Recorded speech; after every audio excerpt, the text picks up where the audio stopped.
Kitab Yohanes. Aku berkata kepadamu, sesungguhnya siapa yang masuk ke dalam kandang domba dengan tidak melalui pintu, tetapi dengan memanjat tembok, ia adalah seorang pencuri dan seorang perampok. Tetapi siapa yang masuk melalui pintu, ia adalah gembala domba. Untuk dia penjaga membuka pintu, dan domba-domba mendengarkan suaranya. Dan ia memanggil domba-dombanya masing-masing menurut namanya, dan menuntunnya keluar. Jika semua dombanya telah dibawanya keluar, ia berjalan di depan mereka, dan domba-domba itu mengikuti dia, karena mereka mengenal suaranya. Tetapi seorang asing pasti tidak mereka ikuti, malah mereka lari daripadanya, karena suara orang-orang asing tidak mereka kenal. Itulah yang dikatakan Yesus dalam perumpamaan kepada mereka. Tetapi mereka tidak mengerti apa maksudnya ia berkata demikian. Maka kata Yesus sekali lagi, Aku berkata kepadamu, sesungguhnya akulah pintu ke domba-domba itu. Semua orang yang datang sebelum aku adalah pencuri dan perampok, dan domba-domba itu tidak mendengarkan mereka. Akulah pintu. Barang siapa masuk melalui aku, ia akan selamat, dan ia akan masuk dan keluar dan menemukan padang rumput. Pencuri datang hanya untuk mencuri dan membunuh dan membinasakan. Aku datang supaya mereka mempunyai hidup dan mempunyainya dalam segala kelimpahan. Akulah gembala yang baik. Gembala yang baik memberikan nyawanya bagi domba-dombanya. Sedangkan seorang upahan yang bukan gembala dan yang bukan pemilik domba-domba itu sendiri, ketika melihat serigala datang, meninggalkan domba-domba itu, lalu lari, sehingga serigala itu menerkam dan mencerai-beraikan domba-domba itu. Ia lari karena ia seorang upahan, dan tidak memperhatikan domba-domba itu. Akulah gembala yang baik, dan aku mengenal domba-dombaku, dan domba-dombaku mengenal aku, sama seperti Bapa mengenal aku dan aku mengenal Bapa. Dan aku memberikan nyawaku bagi domba-dombaku. Ada lagi padaku domba-domba lain yang bukan dari kandang ini. Domba-domba itu harus kutuntun juga, dan mereka akan mendengarkan suaraku, dan mereka akan menjadi satu kawanan dengan satu gembala. Bapa mengasihi aku, oleh karena aku memberikan nyawaku untuk menerimanya kembali. Tidak seorang pun mengambilnya daripadaku, melainkan aku memberikannya menurut kehendakku sendiri. Aku berkuasa memberikannya, dan berkuasa mengambilnya kembali. Inilah tugas yang kuterima dari Bapakku. maka timbullah pula pertentangan di antara orang-orang Yahudi karena perkataan itu. Banyak di antara mereka berkata, Ia kerasukan setan dan gila. Mengapa kamu mendengarkan dia? Yang lain berkata, Itu bukan perkataan orang yang kerasukan setan. Dapatkah setan memelikan mata orang-orang buta? Tidak lama kemudian, tibalah hari raya pentahbisan Bait Allah di Yerusalem. Ketika itu musim dingin. Dan Yesus berjalan-jalan di Bait Allah, di Serambi Salomo.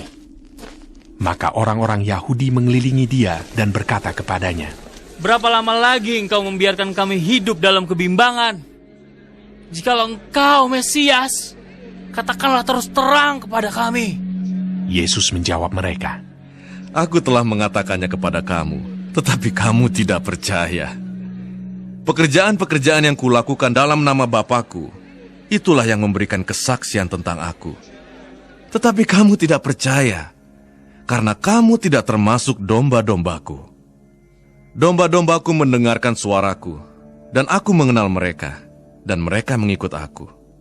Dan aku memberikan hidup yang kekal kepada mereka, dan mereka pasti tidak akan binasa sampai selama-lamanya, dan seorang pun tidak akan merebut mereka dari tanganku. Bapakku yang memberikan mereka kepadaku lebih besar daripada siapapun, dan seorang pun tidak dapat merebut mereka dari tangan Bapa. Aku dan Bapa adalah satu. Sekali lagi, orang-orang Yahudi mengambil batu untuk melempari Yesus. Kata Yesus kepada mereka, banyak pekerjaan baik yang berasal dari Bapakku yang kuperlihatkan kepadamu. Pekerjaan manakah di antaranya yang menyebabkan kamu mau melempari aku?" Jawab orang-orang Yahudi itu, Bukan karena suatu pekerjaan baik maka kami mau melempari engkau, melainkan karena engkau menghujat Allah. Dan karena engkau, sekalipun hanya seorang manusia saja, menyamakan dirimu dengan Allah. kata Yesus kepada mereka. Tidakkah ada tertulis dalam kitab Taurat kamu, "Aku telah berfirman, kamu adalah Allah"? Jikalau mereka, kepada siapa firman itu disampaikan, disebut Allah, sedang kitab suci tidak dapat dibatalkan, masihkah kamu berkata kepada Dia yang dikuduskan oleh Bapa dan yang telah diutusnya ke dalam dunia, "Engkau menghujat Allah"? Karena aku telah berkata, "Aku anak Allah." Jikalau aku tidak melakukan pekerjaan-pekerjaan Bapakku, janganlah percaya kepadaku. Tetapi jikalau aku melakukannya dan kamu tidak mau percaya kepadaku, percayalah akan pekerjaan-pekerjaan itu, supaya kamu boleh mengetahui dan mengerti bahwa Bapa di dalam aku dan aku di dalam Bapa. Sekali lagi mereka mencoba menangkap Dia, tetapi Ia luput dari tangan mereka. Kemudian Yesus pergi lagi ke seberang Yordan, ke tempat Yohanes membaptis dahulu. Lalu Ia tinggal di situ. Dan banyak orang datang kepadanya dan berkata, Yohanes memang tidak membuat satu tanda pun. Tetapi semua yang pernah dikatakan Yohanes tentang orang ini adalah benar. dan banyak orang di situ percaya kepadanya.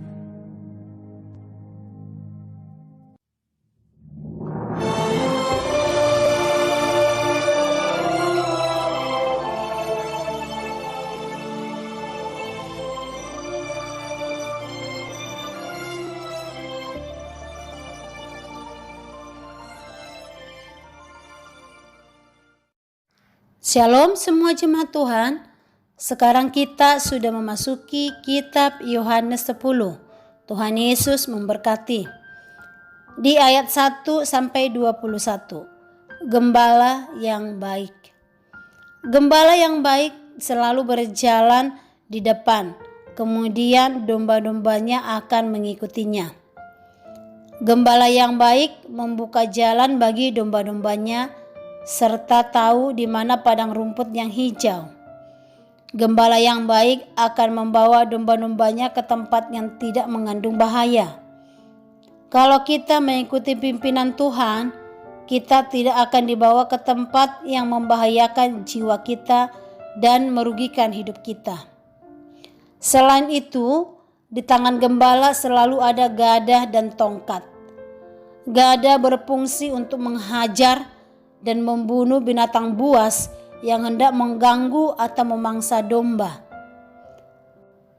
Gadah Tuhan ada untuk melindungi kita dari serangan musuh yang mau merusak hidup kita. Tongkat berfungsi untuk memukul dengan pelan bokong domba-domba yang sedang berlarian, memberontak dan bergerak menjauh dari gembala atau sedang di luar jalur. Pukulan ini tidak keras, tapi terasa sakit juga, dengan tujuan mendisiplinkan mereka. Tongkat dikalungkan ke leher domba dengan tujuan si domba agar kembali ke barisan atau rombongan. Sebab jika domba berjalan sendiri dan tercerai, dikhawatirkan akan tersesat dan kemungkinan besar akan menjadi mangsa binatang buas. Memang tongkat di dalam Tuhan itu terasa tidak nyaman dan sakit bagi daging kita, tapi semuanya mendatangkan kebaikan bagi kita. Percayakan hidup ke dalam tangan gembala yang baik itu. Sebab pencuri hanya datang untuk mencuri dan membunuh dan membinasakan. Aku datang supaya mereka mempunyai hidup dan mempunyainya dalam segala kelimpahan. Di ayat 22 sampai 42, Yesus ditolak oleh orang Yahudi dan Yesus di seberang sungai Yordan.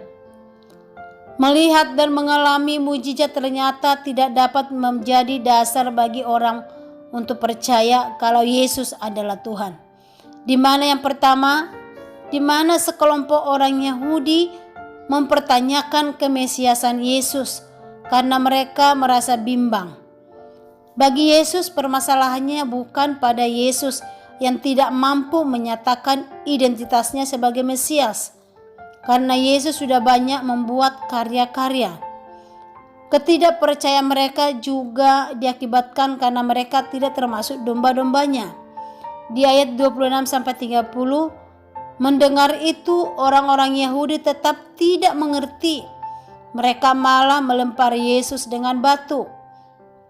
Yang kedua, sekelompok orang yang berada di seberang sungai Yordan, tempat Yohanes membaptis dahulu. Di tempat itu, Yohanes mengajarkan tentang Yesus dan tidak melakukan mujizat. Tapi banyak juga orang yang percaya kepada Yesus. Perbandingan antara kedua kelompok ini terletak pada hati mereka masing-masing. Yang kelompok pertama melihat dan mengalami mujizat, tapi tidak percaya. Kelompok yang kedua melihat dan mengalami mujizat dan memilih untuk percaya. Kesempatan yang Tuhan berikan agar orang percaya bertobat memang tidak akan selalu terbuka bila orang itu menutup diri dan mengeraskan hati. Oleh karena itu, marilah kita buka hati kita dan terimalah Dia. Amin. Tuhan Yesus memberkati.